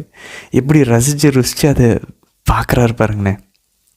19ஆவது வசனத்தில் பாருங்கள், நெருக்கடி இல்லாத இடத்திற்கு. ஏன்னா இவ்வளோ நாள் நெருக்கடியில் இருந்தார். யோசிச்சு பாருங்கள், 1 வருஷம் 4 மாதம் எதிரியோடைய நாட்டில், இந்த பக்கம் ஒரு செத்த நாயின் அவர் சொல்லிக்கிறாரு. அந்த காட்டில், அந்த குகையில் சாப்பாடு இல்லாமல், தண்ணி இல்லாமல் நெருக்கடியில் இருந்தார். இப்போ பாருங்கள், நெருக்கடியற்ற இடத்திற்கு அவர் என்னை கொண்டிருந்தார். இதுதான் நம்ம ஆண்டவரே என் ஆற்றலாய் உள்ளவர் என்ற பாட்டில் பாடுறோம். நெருக்கடியே இல்லா இடத்திற்கு என்னை அழைத்து சென்றார். இதன் உண்மையிலே ஃபீல் பண்ணியிருந்தால் இந்த பாடல் நம்ம கேட்போம். ஆண்டவருக்கு அதை நன்றி பாடலாம். ஏதாவது நம்ம வாழ்க்கையில் கடந்த காலத்தில் நடந்திருக்கும் கண்டிப்பாக. அதை நினச்சி இந்த பாட்டை பாடி ஆண்டவருக்கு நன்றி சொல்லுவோம். இதை நம்ம பண்ணணும். ஆக்சுவலாக 25ஆம் வசனம் பாருங்கள், ஆண்டவரே மாறா அன்பிற்கு மாறா அன்புக்காரராகவும் மாசற்றோருக்கு மாசற்றவராகவும் நீர் விளங்குகிறீர். அப்படின்னா நான் இப்போ பாருங்கள், தாவீது உண்மையிலுமே லாயலாக தான் இருந்தார், மாறா அன்பு உடையவராக தான் இருந்தார். அவர் பாருங்கள், முணுமுணுக்கில் இஸ்ரேல் மக்கள் மாதிரி, என்னை ஏன் நீங்கள் அபிஷேகம் செஞ்சுருக்கீங்க, எனக்கு ஏன் நீங்கள் சாப்பாடு தரல, என்னை ஏன் இப்படி அலைய வச்சுட்ருக்கீங்க, ஏன் நீங்கள் சவுலை கொல்லக்கூடாது, அதெல்லாம் கேட்கல. ஆண்டவரே நீங்கள் என்ன எந்த பாதையில் நடத்துகிறீங்களோ நான் போவேன், நீங்கள் எங்கே காட்டுறீங்களோ அங்கே போவேன், நீங்கள் என்ன சொன்னாலும் அதை நான் செய்வேன். wherever you go I go, whatever you say I will do அப்படின்றாரு. 28ஆம் வசனத்தில் பாருங்கள், ஆண்டவரே நீர் என் விளக்கின் ஒளியை ஏற்றுகின்றீர், என் கடவுளே நீர் என் இருளை ஒளிமயமாக்குகின்றீர். இந்த ஒளியை தான் யோவான் நற்செய்தி 1ஆம் அதிகாரத்தில் வாசிக்கிறோம். ஆண்டவர் இயேசுன்னு, நீங்கள் தான் என் விளக்குக்கு ஒளியை ஏற்றுனீங்க, என் இருளை நீங்கள் தான் ஒளிமயமாக்குனீங்க. அவ்வளோ இருளில் இருந்திருக்கார். 29ஆம் வசனம் பாருங்கள். துணியுடன் நான் எப்படையையும் நசுக்குவேன். உங்களுடைய துணை இருந்துச்சுன்னா நான் எப்படையும் நசுக்குவேன். என் கடவுளின் துணையால் எம்மதிலையும் தாண்டுவேன். இதுதான் நம்ம அந்த பாடல் உள்ளங்கையில் வரைந்தவர்களே அந்த பாட்டில் நம்ம பாடுவோம். அவர் பாருங்கள், ஒரு பாயிண்ட்டு மேலே அவராலேயே முடியல. அவர் சொல்கிறார் பாருங்க 30ஆம் வசனத்தில், இந்த இறைவனின் வழி நிறைவானது. This god his ways are perfect அப்படின்றாரு. இந்த இறைவனின் வழி நிறைவானதுப்பா. ஆண்டவரின் வாக்கு நம்பத்தக்கது. அப்படின்னா அவர் நம்பத்தக்கரியவர். அவருடைய அபிஷேகம் பண்ணார். சாமுவேலை அனுப்பி அரசராக அபிஷேகம் பண்ணார்ல, அந்த வாக்கு நம்பத்தக்கதையா? இப்போ நடந்துருச்சு. என்னுடைய பகைவரிடமிருந்து எனக்கு விடுதலை கொடுத்துட்டார். அவரிடம் அடைக்கலம் புகும் அனைவரும் அவர் கேடயமாக இருக்கிறாராம். அவரை நம்பி இருந்தோன்னா அவர் கேடயமாக மாறிடுறாராம். ஏன் மகன் தாவீது என்னை நம்பி இருக்கிறான், நான் கேடயமாக இருப்பேன். அவர் நடுவில் நிற்கிறாராம். கொள்ளைக்காரங்க வந்தாலும் சரி, பிலிஸ்தீர்கள் வந்தாலும் சரி, சவுல் வந்தாலும் சரி, யார் வந்தாலும் அவர் கேடயமாக இருக்கிறாராம். 32ஆம் வசனமும் 39ஆம் வசனத்தில் பாருங்கள். வலிமையை அரை கச்சையாய் அளித்தவர் இறைவன் அவரே. அப்படின்னா நான் அவருக்கு வலிமையை கச்சையாக, அவரோட கேர்டு, அவருடைய இடை கச்சையாக அளித்தவர் அவரே. அவருக்கு ஸ்ட்ரென்த்து இடை கச்சையாக கொடுத்தது கடவுள் அப்படின்றார். இதையும் நம்ம அந்த ஆண்டவரின் ஆற்றலாய் உள்ளவர் என்ற பாட்டில் பாடுவோம். வலிமையை கச்சையாய் அளித்தவர் அவரே. அதுக்கப்புறம் 34ஆம் வசனத்தை பாருங்கள். போருக்கு என்னை அவர் பழக்குகின்றார். பாருங்கள், அவர் ஒரு ட்ரெயினராக பார்க்குறாரு. அப்போ இவ்வளோ ப்ராசஸையும் தாவீது எப்படி பார்க்குறாரு? என்னை அவர் போருக்கு தயார் செஞ்சுட்ருக்க, என்னை ட்ரெயின் பண்ணுறாரு இந்த கஷ்டங்களின் வழியாக. அவர் அப்படி தான் பார்த்துக்கிட்டு இருக்காரு, முணுமுணுக்கில். 35ஆம் வசனத்தில் பாருங்கள். உமது துணையால் என்னை பெருமைப்படுத்தினீர். சவுல் பாருங்கள், மனுஷங்க முன்னாடி பெருமை அடையணும்னு நினச்சி மனுஷங்களுடைய துணையை தேடினார். சாமியிலேருந்து பேருக்காது கடவுள் மனசு எப்படி இருக்குன்றதெல்லாம் சவுலுக்கு பிரச்சனை இல்லை. மனுஷங்க முன்னாடி என்னை பெருமைப்படுத்துகிற மாதிரி எனக்கு எப்படியாவது பலி செலுத்திட்டு போயிரு, ஒரு பேருக்கு சடங்காச்சார வழிபாடு. ஆனால் தாவீது பாருங்கள், கடவுள் நம்பியிருந்தார், கடவுளுடைய துணையை நானார். அவர் இப்போ மனுஷங்க முன்னாடியும் பெருமைப்படுத்தப்பட்டிருக்கிறார். பாருங்கள், கடவுளுடைய மனுஷங்க பெருமையை தேடாமல் இருந்தால் கடவுள் அவரை பெருமைப்படுத்துகிறார். அதுக்கப்புறம் பாருங்கள் 39ஆம் வசனம் 40ஆம் வசனத்திலும், என்னை எதிர்த்தவர்களை எனக்கு அடிப்பணியை செய்தீர், என் எதிரிகளை புறமுதுகிட்ட செய்தீர். அப்படின்னா இதெல்லாம் அவர் செஞ்சாராம். கடவுள் என் எதிரிகளை நீங்கள் அடிப்பணியை நீங்கள் செஞ்சீங்க. தாவீது வயலின் திரும்ப அதான் வந்துக்கிட்டே இருக்குது. 49ஆம் வசனத்தில் இருப்பாங்க. ஆகவே பிற இனத்தாரிடையே உம்மை போற்றுவேன், பெயருக்கு புகழ் மாலையை சாற்றுவேன். இதை தான் புனித பவுல் ரோமையருக்கு எழுதப்பட்ட திருமுகத்தில் 15ஆம் அதிகாரம் 9-12 வசனங்களில் இதை ஆண்டவர் இயேசுக்கு கூறுகிறார். தாவீதினுடைய இந்த இறைவாக்கு கூடவே இணைச்சட்டம் 32, திருப்பாடல் 117, எசாயா 11, இது எல்லாம் ஒன்றா சேர்த்து பிற இனத்தவர்கள் யாவே இறைவனை, இஸ்ரேலின் ஆண்டவரை புகழ்வார்கள் அப்படின்ற இந்த இறைவாக்கு ஆண்டவர் இயேசுவின் வழியாக நிறைவேறுதான். ஏன்னா இப்போ நம்மளாம் பிற இனத்தவர்கள் தான், இஸ்ரேல் மக்கள் கிடையாது. ஆனால் நம்ம எல்லாரும் ஆண்டவரை புகழ்கிறோம், மூவர் இறைவனை. இப்போ அதை தான் ரோமையர் 15ஆம் அதிகாரம் குறிப்பாக 8-9 வசனங்கள் பாருங்கள். கடவுள் உண்மை உள்ளவர் என்பதை காட்டுமாறு கிறிஸ்து விருத்த சேதனம் செய்து கொண்டவர்களுக்கு தொண்டரானார். அப்படின்னா யூதர்களுக்கு ஆண்டவர் ஒரு தொண்டரானாராம். மூதாதையருக்கு தரப்பட்ட வாக்குறுதிகளை உறுதிப்படுத்தவும் பிற இனத்தார் கடவுளுடைய இரக்கத்தை பார்த்து அவரை போற்றி புகழவும் இவ்வாறு தொண்டரானார். அப்படின்னா கடவுள் ஒரு சர்வெண்ட் ஆகி அவருக்கு மூதாதையருக்கு கொடுக்கப்பட்ட அந்த வாக்குறுதிகளை நிறைவேற்றும் பொறுத்து அவர் இந்த அளவுக்கு சிலுவை மரணத்திற்கு போகும் அளவிற்கு அவர் ஒரு தொண்டரானார் மனிதர்கள்ன்றதை பார்த்து பிறனத்தவர்களாகி நம்ம எல்லாரும் கடவுளை போற்றி புகழ்வோமா. ஆகவே அப்போ அவர் கோட் பண்ணுறார் இந்த திருப்பாடல் 18:49, பிறனத்தவரிடையே உம்மை போற்றி புகழ்வேன், உமது பெயருக்கு புகழ் சாற்றுவேன் என்ற இதை குறித்தே மறைநூலில் எழுதியுள்ளது. பாருங்கள், தாவீது சொன்ன இந்த இறைவாக்க ஆண்டவர் அவருடைய ஒரு தொண்டராகி, யூதர்களுக்கு தொண்டராகி, விருத்த சேதனம் செய்யப்பட்டவர்களுக்கு தொண்டராகி அவரையே தம்மையே தாழ்த்தி கொள்வதன் மூலமாக கடவுளை இரக்கத்தை பார்த்து, கடவுள் எவ்வளோ இரக்கமுள்ளவரான்றதை பார்த்து பிற இனத்தவர்கள் எல்லாம் ஆண்டவரை போற்றி புகழ்வாங்களாம். அப்போ இந்த இறைவாக்கு நிறைவேறுது அப்படின்னு சொல்கிறார். எவ்வளோ ஆழமாக இருக்குது பாருங்களேன். நம்ம சாதாரணமாக படிச்சுட்டு போயிடும், ஆனால் அது ஒரு இறைவாக்காக இருக்குது. பவுல் அதை இறைவாக்காக பார்க்கிறார், அது நிறைவேறுவது ஆண்டவர் இயேசுவில் அப்படின்னு சொல்லி.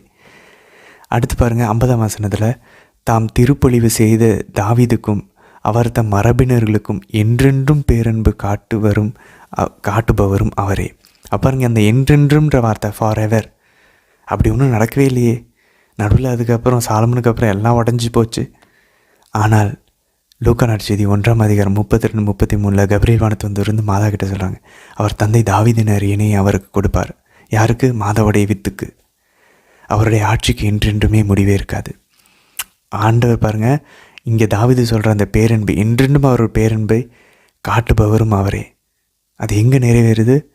கடைசி ஆண்டவர் இயேசுவில். இப்போ அவர் அரசராக என்றென்றும் வீட்டிருக்கிறார், தாவீதின் மகனாக. எப்படி அந்த டைட்டில் சூஸ் பண்ணியிருக்காரு பாருங்கள். தாவீதின் மகனாக வர அளவுக்கு தாவீது மேலே ஆண்டவர் அவ்வளோ அன்பு சேர்ந்திருக்காரு. தாவீதுக்கு அப்புறம் 1000 வருஷம் கழிச்சும் தாவீதின் மகன்ற அந்த ஒரு தலைப்பில் தான் ஆண்டவர் இயேசு ஆட்சி செலுத்தி கொண்டிருக்கிறார். எவ்வளோ அழகாக இருக்குது பாருங்களேன். சரி, இப்போது சவுல் இறந்துட்டார். இப்போ தாவீது எப்படி இஸ்ரேலினுடைய எல்லா குலங்களுக்கு மேலேயும் அவர் அரசராக அமர்த்தப்படுவார்? இது உடனே நடந்துருமா, இல்லை இன்னும் கொஞ்சம் அவர் கஷ்டங்களை தாண்டி போகணுமா? இதை நம்ம நாளை தினத்திற்கான வீடியோ நம்ம சந்திக்கலாம். ஆமீன்.